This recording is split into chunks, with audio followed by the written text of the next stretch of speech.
the moment felt different. Not louder, not dramatic, not even during a match point. Just two men standing side by side in Monte Carlo, smiling like they've seen it all, because they have. And when Stan Wawrinka posted those simple words, "One last time, my friend," it hit harder than any forehand winner ever could. Because this isn't just another tournament. This is the beginning of the end. For nearly 2 decades, Stan Wawrinka and Gael Monfils have been part of tennis in completely different ways, yet somehow always connected. One brought raw power, the kind that could break even the strongest defenses.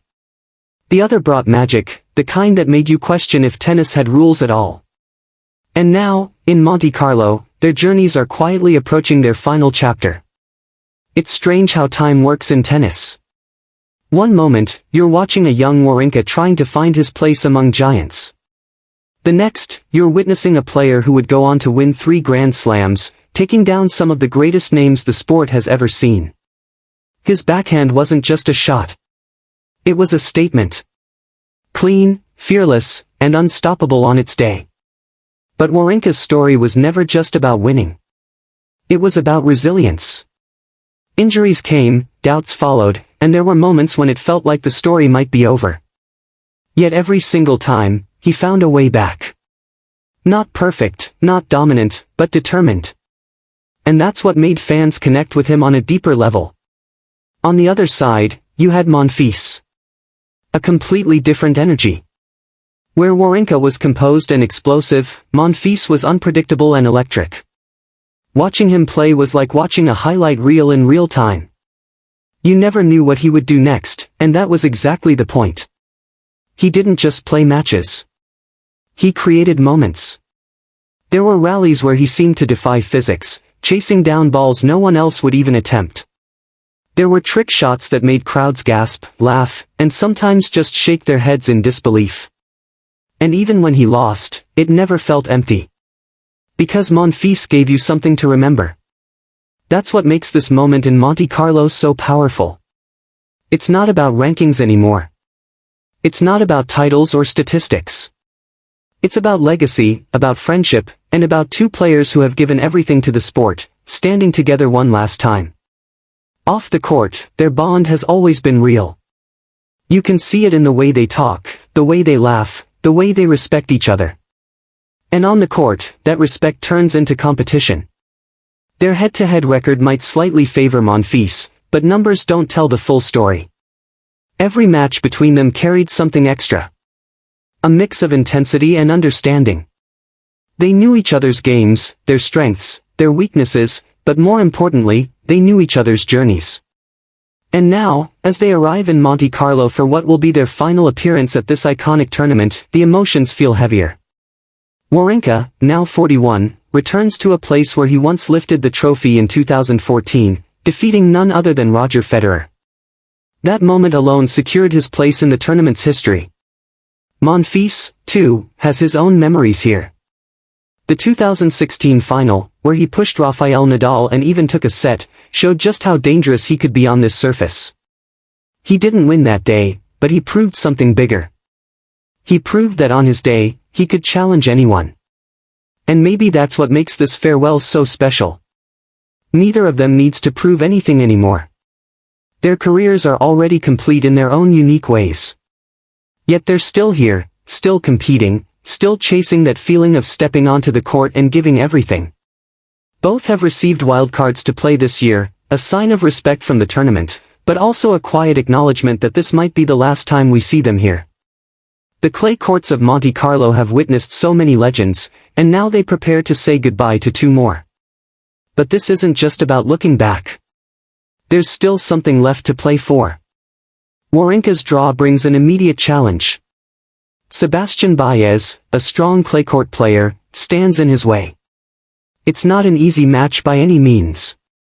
In fact, their last meeting at the United Cup didn't go Wawrinka's way. Baez took that match in straight sets, showing just how tough this opening round will be. Yet, there's something different this time. A different kind of motivation. Because waiting on the other side is a possibility that Wawrinka himself has openly talked about. A match against Carlos Alcaraz. Not just any opponent, but one of the brightest stars of the new generation. A player who represents the future of tennis. And for Wawrinka, this isn't just another match. It's a dream. He's already faced players like Jannik Sinner multiple times, experienced the rise of the next generation up close. But Alcaraz feels different. A new challenge, a new story, a chance to stand across the net from someone who is shaping the future, while he represents the past. That contrast alone makes it special. Imagine that moment. Wawrinka, with all his experience, all his battles, stepping onto the court one more time against a player who grew up watching legends like him. It's more than just a match. It's a passing of the torch, whether official or not. But before that dream can even become reality, there's work to be done. Baez won't make it easy. And at this stage of Wawrinka's career, every match feels like a test, not just of skill, but of endurance, belief, and heart. On the other side, Monfils prepares to face Talon Griekspoor. Another tough matchup. Another challenge. But if there's one thing we've learned about Monfils, it's that he doesn't follow scripts. He creates his own. Even in recent matches, even in losses, he continues to entertain. He continues to connect with the crowd. That energy hasn't faded. If anything, it feels more meaningful now, knowing that these moments are becoming fewer. And maybe that's why fans hold on to every point, every rally, every smile just a little longer. Because deep down, everyone knows what's coming. This isn't just about Monte Carlo. This is about the final stretch of two incredible careers.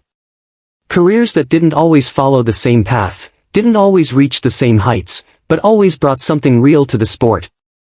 Wawrinka showed us what it means to fight, to believe, to come back stronger when everything seems lost. Monfils showed us what it means to enjoy the game, to express yourself, to turn tennis into something more than just competition. Together, they reminded us why we watch sports in the first place.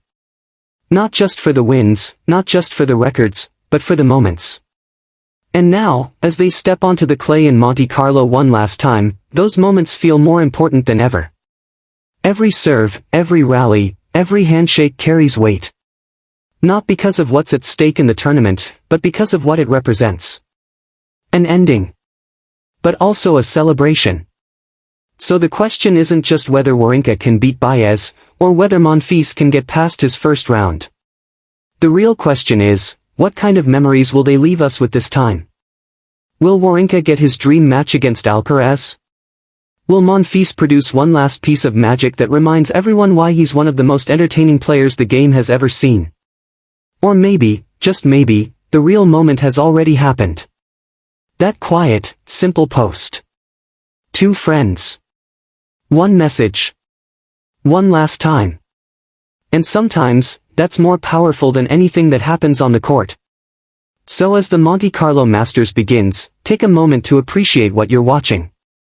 Because players like this don't come around often. And when they do, they leave a mark that goes far beyond wins and losses. Let me know in the comments, do you think Wawrinka can reach Alcaraz for that dream matchup? And what's your favorite Monfils moment of all time? Because if this really is the last time, then it deserves to be remembered the right way, and just like that, another unforgettable moment in tennis history. If you enjoyed this video, make sure to hit that like button, subscribe to Tennis Desk, and turn on notifications so you never miss the biggest stories from the world of tennis. Drop your thoughts in the comments. Do you think Stan Wawrinka can reach that dream match, and is this really the final chapter for Gael Monfils? Thanks for watching, and I'll see you in the next one.